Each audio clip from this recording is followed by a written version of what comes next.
This was so big, folks. TMZ picked it up. Oh, so you wrote a timeline together with Jen. So she's the one who told you. Thank you very much for your answer, Ms. Roberts.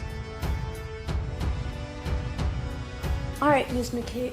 I'm sorry, Ms. Roberts. What? She just called her Miss McCabe. Do you remember actually seeing the tail light that morning? I do. Was it simply cracked? No. Yes, lied.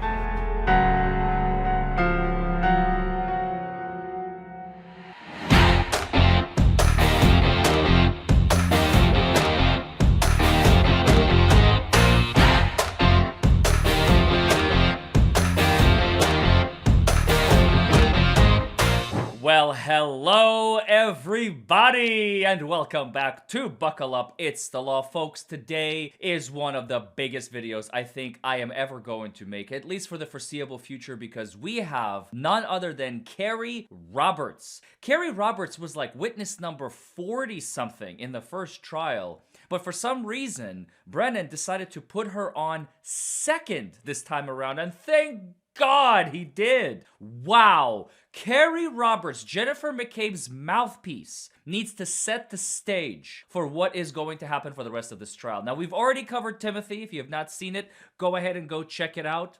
It is incredible. We cover 3 specific instances of inconsistencies by Timothy.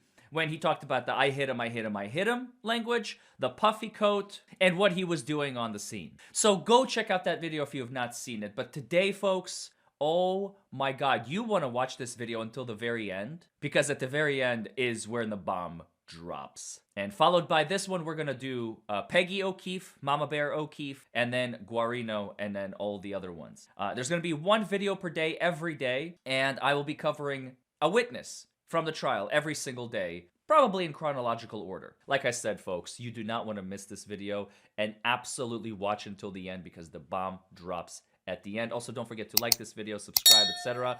And let's go! So after you're making those observations and you're overhearing that conversation, or you're having that conversation over the Bluetooth, where did the 3 of you go?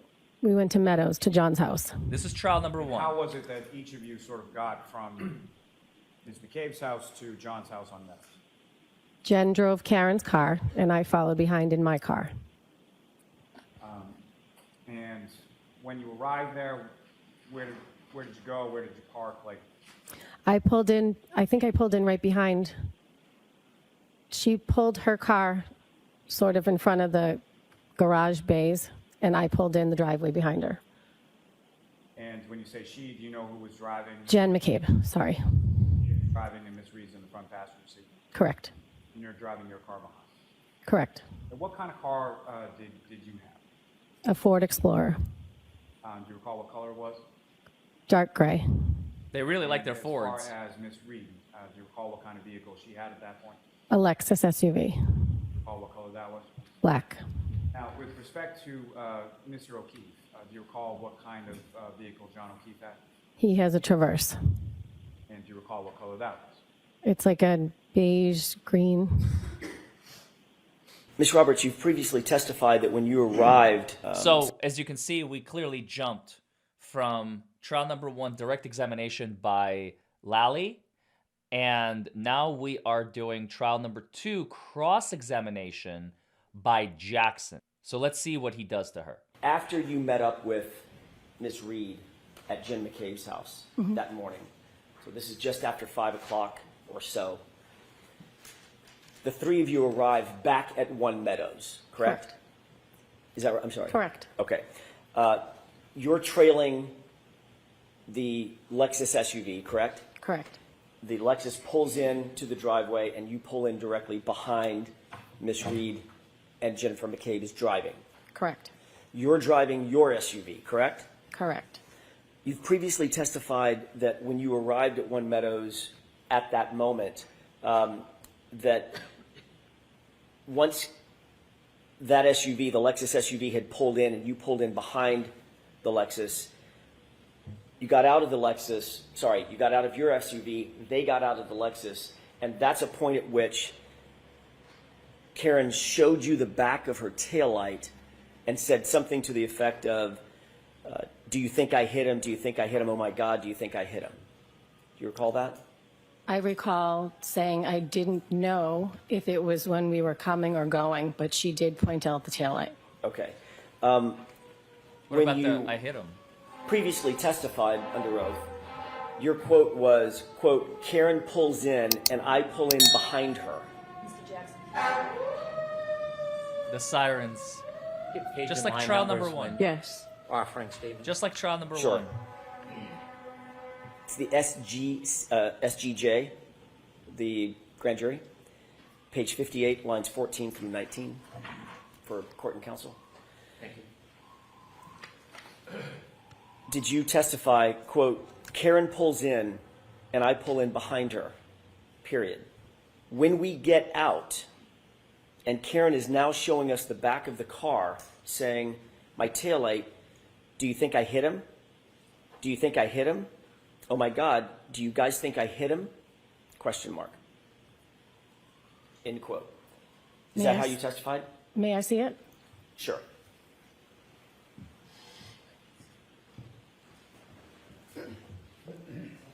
Oh, you don't trust Jackson, Kerry? Your poor soul I doesn't apologize, trust I've already got it up here. Jackson? Does it have a date on it, Mr. You don't Jackson? you don't does. remember which lie you were telling the grand jury? Which one of your 426, lies from 22. Jennifer McCabe you were telling the grand jury at the time? Oh, you poor soul. I feel so bad for you.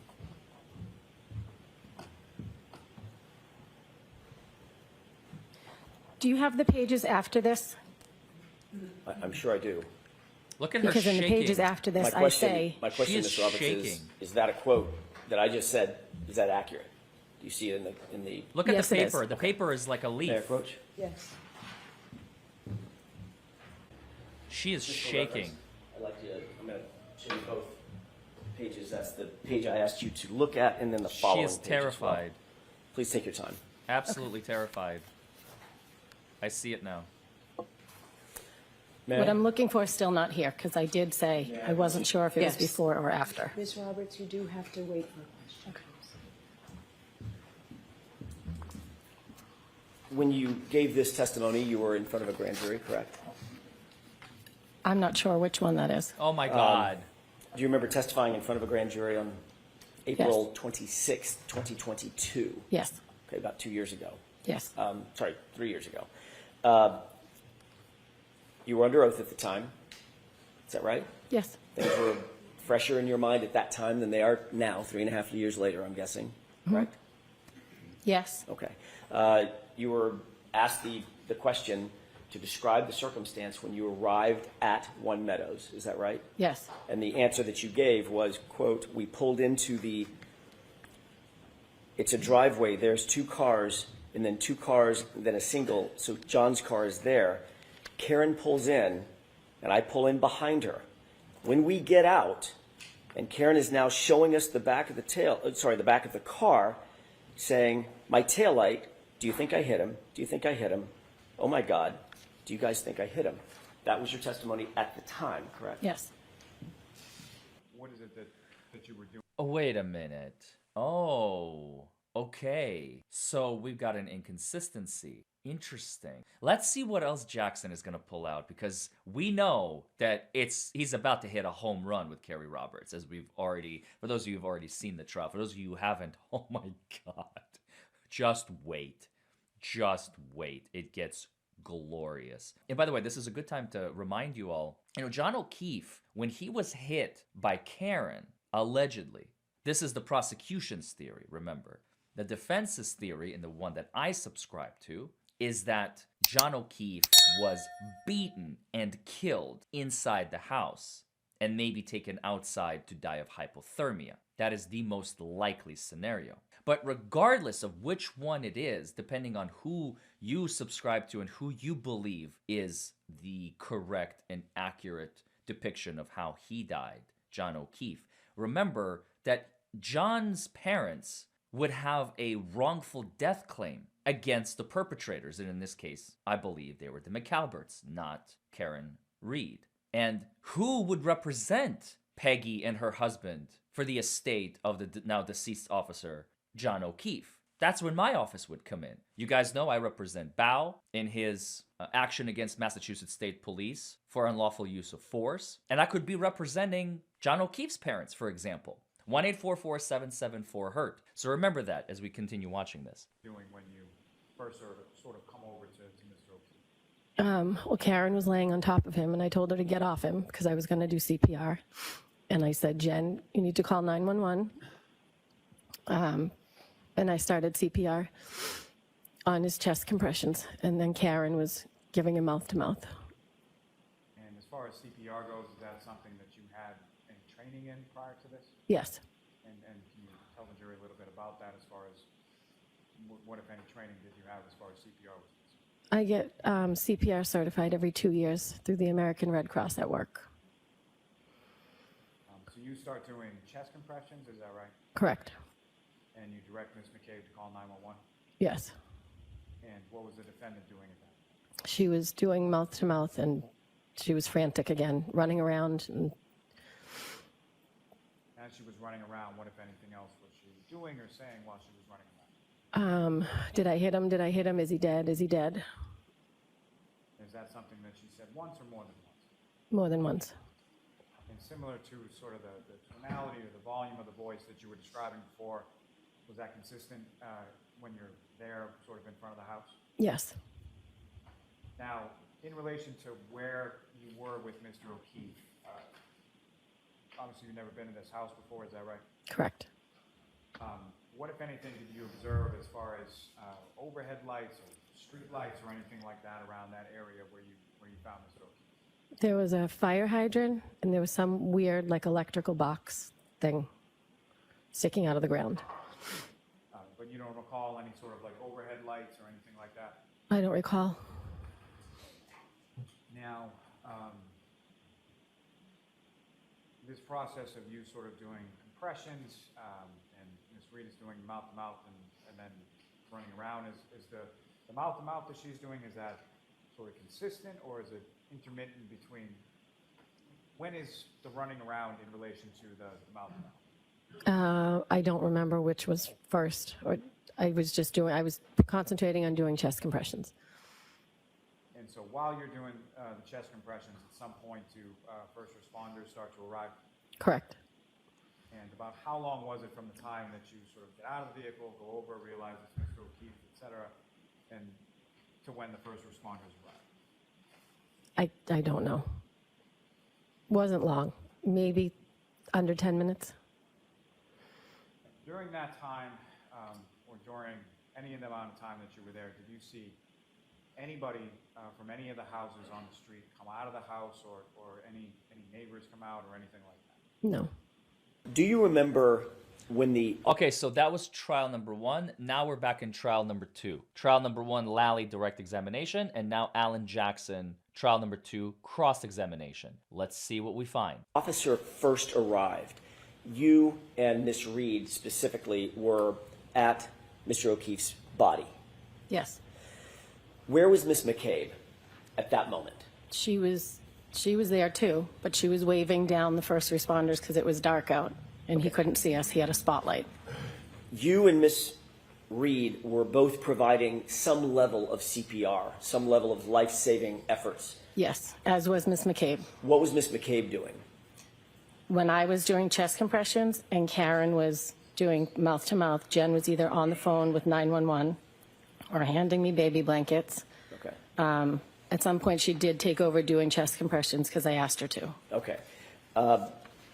So Miss Reed was focused on Mr. O'Keefe's head, face area. Correct. You were focused on the chest. Correct. Miss McCabe was, at some point at least, she had called 911 or dialed 911. Yes. When Miss McCabe dialed 911 and was on the phone with 911, isn't it true that she was actually in a vehicle at the time? That is not true. She was outside? She was outside. That's your memory? Yes. Okay. Have you heard I don't think the that's 911 true. tape of that call? Yes. Okay. You're aware that that tape was also captured by an open line on Miss Reed's phone? Yes. That open line that phone was dropped inside the cab of an SUV? It was in the back seat, I believe. Right. So in order for that for that open line to capture sort of the background of Ms. McCabe's side of the 911 call, Ms. Yep. McCabe would have had to have been either at or in the cab of the truck? The back of the SUV was open. She was standing there. Got it. Okay, so she was right next to or adjacent to the cab of the SUV. She was in back of it with the back was up. I see, that back hatch? Yes. Okay. Do you remember Ms. Reed's statement, her initial statement to Officer Seraph when he got out of his patrol I do car? not. Do you remember her saying something to the effect of, "My boyfriend, I left him, he never came home"? I do not. Of course you don't, because that would help the Did you defense. have any words with Miss Reed?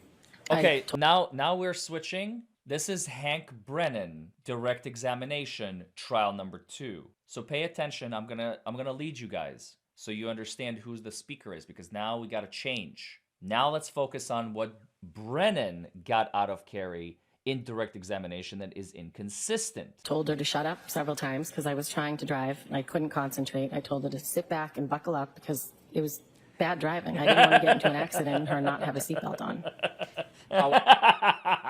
I told her I needed to buckle up. I swear. Jennifer. Hi, Kerry. Hi, Jennifer. I'm sure you guys are watching this. That's amazing. That's a Freudian slip. Accidentally saying, I need to buckle up and fasten my seatbelt. That is incredible. In a subconscious way, this channel is in the courtroom. Can't make this stuff up, folks. How often was the yelling on the way to Fairview?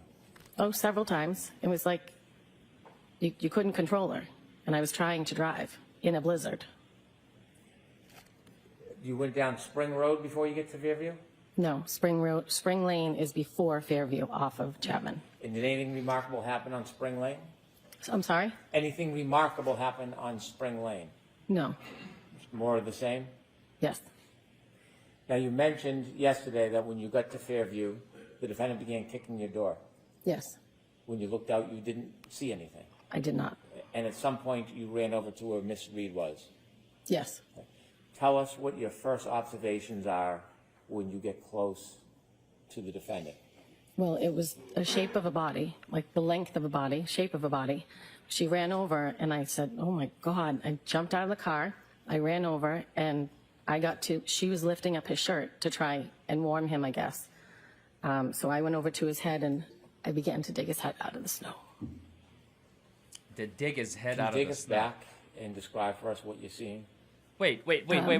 This is like the first time we have ever heard anything about John's body being covered in snow. And this is their new theory. If you remember, I believe in one of the videos, maybe the opening, I mentioned in passing, because we haven't heard it in opening because no witnesses have testified yet. But regardless, just stay with me here. Their new theory is that the reason nobody who left the party at 12:30 a.m. or 1 a.m., 2 a.m., I don't know when the last person left the party was and what time that was. I'm not sure if we have a clear timeline. If we do, please shout it out in the comments below. But essentially, now they're saying that the snow covered his body and it was just completely covered. We had to dig him up completely. And that's why when we all left the party, we didn't see anything. Otherwise, we would have noticed a, 6-foot man, 180 pounds laying in the snow. That's new. And that is inconsistent with every single witness who testified in trial number 1. Because now they know that they're caught. They're leaving the party. There is no John. Well, now their cover-up is there is no John because John was covered in snow. And I can't see under snow. This is going to come and bite them in the ass later. Now they're locked in.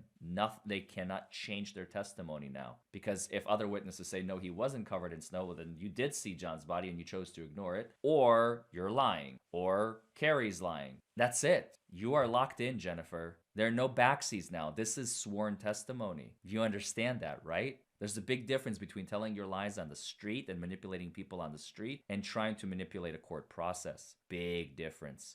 You're literally days away from getting caught. Days. And I'm looking forward to that moment because it is going to be explosive and the whole world is going to see it. His body was completely covered, but his head was completely covered. So I started to dig around his face and his eyes, and his left eye was fine, but his right eye looked like it was huge, like he had had something happen to it. Been into a fight. Yes, say it, Kerry. Just And say after it. that, I told Karen to get off him. We were going to start CPR. I had been certified at work through the American Red Cross, so I knew chest compressions were more important. So I started to do chest compressions, and I yelled to Jen and told her to call 911. Karen was trying to do mouth-to-mouth. I don't know if she knew what she was doing, but I knew chest compressions were more important, so I concentrated on that. I yelled for Jen. I carry blankets. I have 2 kids, so I carry blankets in the car, so I yelled to Jen to get the blankets. I don't know what I thought I was doing with blankets, but I wrapped them around his head, just thinking we're trying to warm him up. He was covered in snow. Covered in snow. I'm not buying it. I am not buying it. Not buying it. You ever Now we're back to trial number 2, still direct examination. See, we're jumping back and forth. Let's watch. dropped him off? In the car on the way to the hospital. She said it to Mrs. O'Keefe. When you were outside trying to help John, were you ever told where the defendant dropped John off? No, Were you ever told where he was left? no, Was it ever suggested that he went into 34 Fairview? no, Was it ever suggested that he went into any house whatsoever that morning? no, Were you ever asked She's lying. to go into the house to look for him? no, Shifting uncomfortably. When you were being when you were being interviewed by law enforcement, did you ever? Wait. When you were being interviewed by law enforcement, that's Freudian slip number 2. First we got buckle up. Now we have Brennan literally accidentally admitting you were being influenced. What farce is this, Brennan? Get your shit together, man. He's helping the defense. I'll take it. Refused to be interviewed? no. Were the interviews all the same or different? They were all different. They were all different. Were you ever asked to give a complete review and detail of everything that you knew? I was just asked to tell me the story of what happened that morning. And at some point when you were interviewed, you were asked about the phone calls that the defendant made to you that morning at 5 o'clock. Yes, When you received those phone calls, Jennifer McCabe was not on the line, was she? no, Was She she was- a party to the calls? no, She Did was she next to you, though. influence your memory in any way about the words that the defendant spoke to you that morning? I'll yeah. allow that. Yeah. no, Do you have a clear memory of what the defendant said to you on the morning of January 29th, 2022, at around 5 in the morning when she first called you? yes. Is it your independent memory? I'm saying. Is it sorry. your independent memory? Yes, She doesn't believe it. She doesn't How believe well that do you statement. remember it? Sustained. Yep. Tell us what you remember her saying to you. Objection. I'll allow it. Hearsay. when she first called, she said, "John's dead, Kerry," and hung up. And That's she hearsay. called you back. That's why She called back. When she Jackson was called objecting. back, was there any other party on the line other than you and her? No, What do you remember the second time that she called you? yes. She said, "John, I think he got hit by a plow. He did not come home last night. He would never not have come home. I wasn't supposed to stay in Canton, and Kaylee was here. He would never leave Kaylee by herself." Yeah.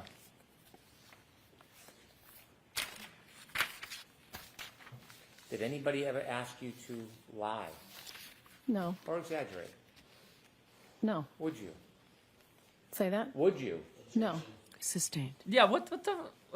You were asked whether or not you told people on January 29th about the missing pieces to the defendant's taillight. And you began to say you didn't tell anybody that morning. I didn't think it had anything to do with John. I didn't want to point fingers at anybody Why not? because I had no idea what had happened to him. I wasn't going to point fingers at his girlfriend. Lie No, or exaggerate. no. Would you? Say that? Would you? No. Sustained. Yeah. You were asked whether or not you told people on January 29th about the missing pieces to the defendant's taillight. And you began to say you didn't tell anybody that morning. I didn't think it had anything to do with John. I didn't want to point fingers at anybody Why not? because I had no idea what had happened to him. I wasn't going to point fingers at his girlfriend. Oh, you knew what happened to him. Was it, in fact, broken with missing pieces that morning? Yes. Lie. Nope. No, it wasn't. We have the testimony of Nicholas Barros, who said it was not broken. It was cracked, but no pieces were missing. That came later when Buchanan and Proctor, former Massachusetts State Police trooper who has been dishonorably discharged from the force just a month ago. Those two, they're the ones who manipulated Karen's taillight and broke pieces off of it. That came later. So Kerry is lying and she knows it. You saw the ring video of you and Miss McCabe and the defendant going into John's house? She is Jennifer McCabe's mouthpiece, for those of you who do not know. Yes. Had you seen that video before today? Yes. Had you been shown it before in Yes. other proceedings? Yes. When you went into the house with Miss McCabe and the defendant, did you do anything before you went into the house, actually in the house? When Take any- we took off our shoes You took off your shoes? Jen and I both took off our boots Why did you take off your boots? because you had to take off your shoes to go into John's house. Well, you say you had to. Explain to us a little bit of the background on that. John was a neat freak. You were not allowed to wear shoes in the house. Had you ever worn shoes in his house? Oh, Had you ever seen anybody wear shoes in his house? no. You and They Miss do McCabe? now. They do now. Wait. Why is that funny? I don't understand. Why is that humorous? Why is she laughing? A man is dead. And you're like, well, well, they do now. They wear shoes in his house now because there's a new family living there, I guess. I don't know. Like, what is wrong with you, woman? Tell me who your friends are, and I'll tell you who you are. You and Miss McCabe took your shoes off? Yes. Did the defendant take her shoes off? She did not How do you remember that? because Jen and I were standing there for about a good 2 minutes trying to get our boots off, and she had already gone in the house. Wait, but that's a good fact. That's a fact for the defense, not for the prosecution. I don't know why Brennan is asking that. It actually goes to show that Kerry and Jen are clear-minded and relaxed. Like, John is dead. Everything is going according to plan. Everything is going the way we designed it. Nobody suspects anything. Nobody knows anything. We got a good investigator on this case, Proctor. He's a family friend. He's going to take care of us. We're going to be all set. You're all set, McAlberts, as Bev would say. Well, the thing is, this is actually going to bite them in the ass later because, think about it, Jen and Kerry are both like, we're spending 2 minutes trying to take our shoes off. Our priority is to make sure that our boots are off. We are not in any hurry. Yeah, a man is dead and or dying. Big deal. We know about that. We did that. So we don't need to rush in any way, shape, or form. This actually goes to Karen's innocence. Her mental state is she is frantic. She is like, we gotta do something. Rules schmools. John is either dead or dying. I need to get in the house and I need to do stuff. And they're standing there for 2 minutes by her own admission. For 2 minutes, oh, let me get my boots off. Let me make sure that I don't put any dirt on the ground because that is important. And meanwhile, Karen is probably running around the house like a tornado trying to like find some piece of evidence. Like, did John come home and then leave again? Like, what can I find to help me investigate this? Kerry and Jen don't need to investigate Jack because they already know who the culprits are because they were involved. That is fascinating. Absolutely fascinating. that Brennan didn't even think about how devastating that testimony is to his own case. And I hope the defense brings that out in closing. Do you know why you were called that morning? No. Did you volunteer to be part of this? Yes. Yeah, you wanted to help your friend Yes. Jen. You had said you thought that you looked at the taillight before you went into John's house. Yes. Do you remember actually seeing the tail light that morning? I do. Was it simply cracked? No. Yes, lie.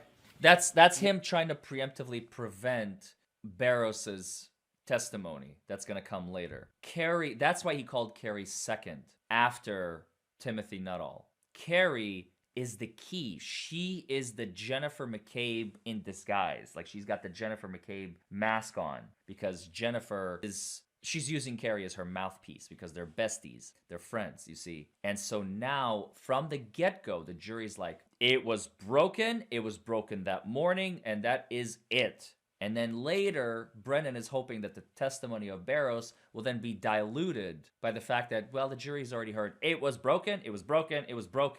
I saw it, I know it, I've heard it, end of story, case closed. Not so fast, Brennan. Watch what happens. You know that the portion of the ring video from when you came out of the house with the defendant, Ms. McCabe, do you know that that portion is missing?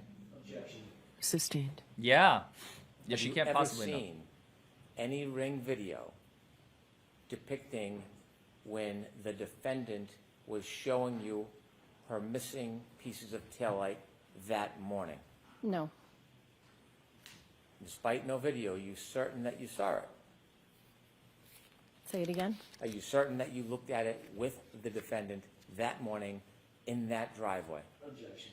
Sustained. Yes. I'd like to play clip 3. Please. Asked and answered. Okay. Wow, Kerry is losing it. She is just... Look at her hand. She's just shaking so hard. Objection. Okay. So Brennan tried to play some sort of video for the jury, and Jackson is saying no. Quiet, folks. Still on the record. All right, go ahead, Mr. Brennan. When you first got to John and you were trying to save him that morning, do you have a distinct memory of it? Yes. Counsel had asked you if it was your story. Was this a story? Say it again. Was it a story that you told? A story? Yes. It's what happened. Do you wish it was just a story? Objection. Yeah, what? Come on. I have no further questions. Okay. So recross. So that was Brennan. Now let's do the recross. Just a few minutes ago. So now Jackson is back. Jackson is back. Now, folks, here it comes. Watch this. Did you ever say that you actually heard that statement about that Google search? And you said no. Correct. The question that was posed to you by Mr. Lally was, what, if anything, did she, Miss Reed, ask Miss McCabe while they were sitting in the back of the cruiser that you heard? Right. Correct? I misunderstood the And question. you Oh. misunderstood that question? Yes. What I did you did. misunderstand about that question? I didn't know it was that you heard, so I was explaining what happened in the back of the car. I see. So you just ignored the part, literally, the part of the question where he said, what did you hear her say? That is crucial because what did you hear? She is a lay witness. She's not an expert witness. She cannot testify outside of her own realm of experience. We're about to get our first sneak peek into the master plan of the McAlberts led by Jennifer McCabe. Watch this. That's I what your think the word testimony was is now? heard, and I didn't hear it. I obviously got the question wrong because I did not hear anybody ask about a Google search. Well, I know that's what you're saying now. I get that. But when you were asked, what, if anything, did she ask Miss McCabe while they were sitting in the back of the cruiser that you heard, your immediate answer was, at one point, She asked her to Google hypothermia and how long dash Google hypothermia, end quote. Correct? Correct. That was your answer, Yes. correct? To a question I misunderstood. And that was a false statement. Doesn't wasn't matter. Yes. Technically. it? Technically. Technically? Yes. It's like being a Technically. little bit pregnant, Ms. Roberts. Okay, so remember, jurors, I said earlier, comments of counsel are not evidence and you're to disregard them. Ask a question. Thank you, Your Honor. What do you mean technically? Technically, I was under oath and I did not hear. What does that mean? Jen. Wait, whoa. Time out. Technically, I was under oath. Like Jackson said, it's like being pregnant. You can't be technically half pregnant. You were under oath or you were not under oath. The answer is yes, you were under oath. That means you have to tell the truth. And doesn't matter that you misunderstood the question. Ask the lawyer, Lally. He's on your side. You could have asked him, hey, can you clarify this? Can you please re-ask the question? I don't understand the question. You lied and you know it. And watch what she does. Karen asked Jen to Google it, And yet under oath. but I you- knew it happened at that And time. yet under oath you said. How did you know? Correct. And that was a lie, correct? Was that a lie? Did you lie? I did not intentionally. Oh! And, Not intentionally. okay, that's the end of Understood this. the question, Mr. Jackson. All right, is there any other question or is that it?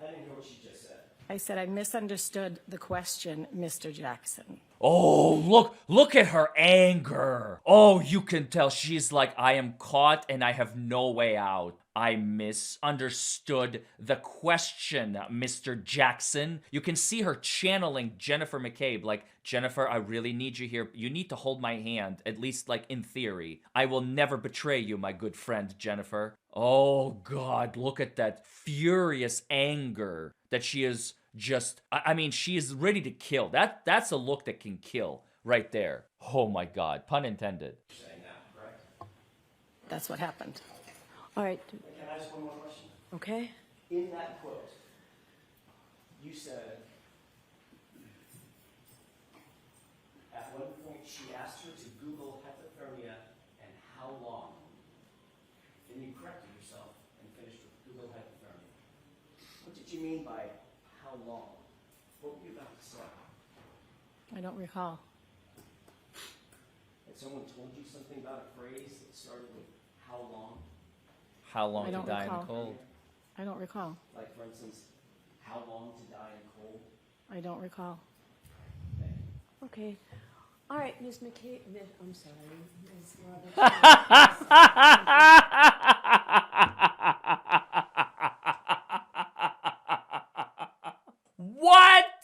What? She just called her Miss McCabe. And I do have one more clip for you guys. This is another big one. This was so big, folks. TMZ picked it up. I think this is a little outside the 30-mile zone for Hollywood, but we're going to let that one slide for this one because TMZ, thank you so much for doing this. I couldn't believe it. When somebody told me, like, Larry, you need to watch TMZ, I'm like, why would I watch TMZ? I don't want to hear about, so-and-so. Like, no. They covered Kerry Roberts. I said, what? Watch this. And the actual words used. You were as detailed about all of that as the actual words used. Just for the record, this is the original cross-examination, and this is the final piece. She asked her to Google hypothermia and how long, and then you stopped, Google hypothermia, end quote, correct? Correct. You will agree, at least for that purpose, you painted a very, very detailed picture in front of the grand jury, didn't you? Yeah. Except it's not true, is it? I did not hear her ask that. I was told she was asked that. In The the answer to my question, Ms. Roberts, and By Jennifer. I'm a trick question. What you told the grand jurors was not true. You never heard her, my client, ask anyone to Google anything, did you? I did not.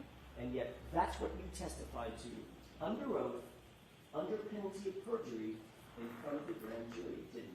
I did. And the reason you did that, the reason that you said that false statement, was because someone told you to say it, correct? Object. Correct.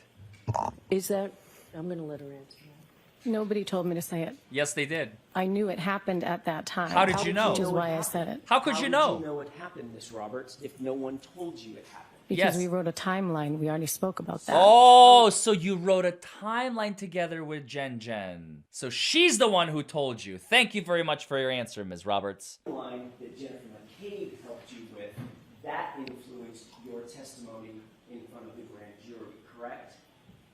Yes. Obviously. I was telling what happened in the back of the Ms. Roberts, cruiser. The timeline that you wrote, So when you ask a question, let her answer, okay? the timeline you wrote, with Jennifer McCabe's help, influenced your testimony to testify in front of the grand jurors to a statement that you never heard, correct? Yes. Yes, that's it. She admitted it. I lied, and Jennifer McCabe influenced my testimony. It's locked in, folks. It's locked in. And when Jennifer McCabe takes the witness stand, fireworks are gonna fly, folks. It's gonna be fireworks. Mark my words, because oh my God, the mastermind herself, she has to take the witness stand, and I cannot wait. So until then, folks, don't forget to subscribe. Don't forget to like this video. Next, we're gonna do Mama O'Keefe, or we're gonna skip straight to Guarino if there is no inconsistencies in Peggy's testimony. Like I said, I don't want to waste your time. I don't want to bore you. I want you all to be entertained. I want you all to be excited. I want this to be educational, both for you and for the defense. And if you see me skip a witness, it's probably because they didn't really have anything to offer contradictory to what they offered previously in trial number 1. So with that, folks, I will see you all in the next video. Bye, everybody.